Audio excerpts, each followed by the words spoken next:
तो गेंद अब पार्टी आलाकमान यानी कांग्रेस आलाकमान के पाले में चली गई और देखना होगा कि हिमाचल प्रदेश के नेतृत्व के लिए पार्टी आलाकमान किस में भरोसा जताता है।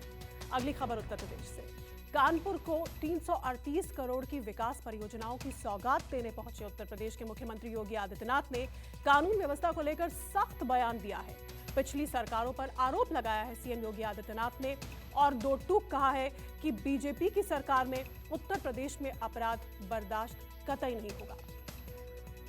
ऐसा समाज विरोधी तत्व जो पहले एक चौराहे पर किसी बेटी या बहन को छेड़ता हो, दूसरे चौराहे पर डकैती डालने का दुस्साहस करता हो, अब नहीं कर पाएगा क्योंकि सीसीटीवी कैमरा एक एक गतिविधि को कैद करके रखेगा। अगर किसी ने एक चौराहे पर कोई शरारत की या कोई डकैती डाली तो अगले चौराहे पर भागते से पहले ही वह सारी तस्वीरें कैद हो जाएंगी और अगले चौराहे तक पहुंचते पहुंचते पुलिस उसको ढेर कर चुकी होगी। भाइयों बहनों, कानपुर के प्रबुद्ध सम्मेलन में सीएम योगी आदित्यनाथ की जुबान से निकले इस बयान से यूपी की सियासत गर्म हो गई। विपक्षी दलों ने सीएम के बयान पर ऐतराज जताया तो साथ ही बीजेपी नेताओं का कच्चा चिट्ठा खोल दिया। किसी ने चिन्मयानंद का हवाला दिया तो किसी ने एनसीआरबी की रिपोर्ट का। लब्बो-लुआब ये रहा कि सीएम केवल झूठी बयानबाजी कर सकते हैं, अपराध रोकने का मादा तो उनमें है ही नहीं। ये अच्छी बात है, बहन बेटियों की सुरक्षा होनी चाहिए जो उत्तर प्रदेश में नहीं हो रही है। केवल बातों से नहीं होता है, आपकी नीयत कैसी है।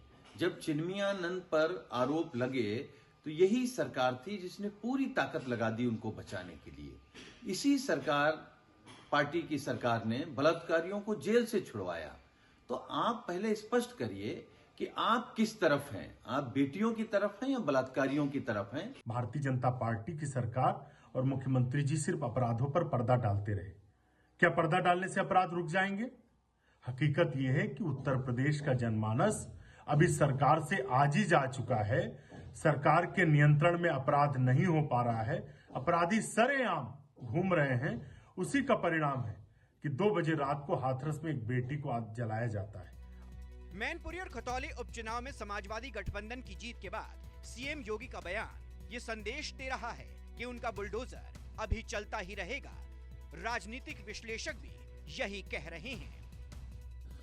अपराध नियंत्रण के मामले में निश्चित रूप से योगी सरकार कामयाब रही है और उसकी यूएसपी इस वक्त बेहतर कानून व्यवस्था है। तो याद दिलाया भाई, देखो तुम्हारी गुंडागर्दी का जवाब हमारी साइंटिफिक तरीके से, बुलडोजर के तरीके से, कानून व्यवस्था दुरुस्त करने के तरीके से अपनाई गई रणनीति है। कानपुर में जिस तरह से विकास दुबे का एनकाउंटर हुआ, कानपुर में ही नई सड़क पर हिंसा की साजिश हुई, इससे यहाँ की कानून व्यवस्था पर सवाल उठने लगे थे। अब सीएम योगी ये बताने की कोशिश कर रहे हैं कि कानून व्यवस्था के मसले पर कोई समझौता नहीं होगा। अशोक तिवारी, लखनऊ, न्यूज़ 24।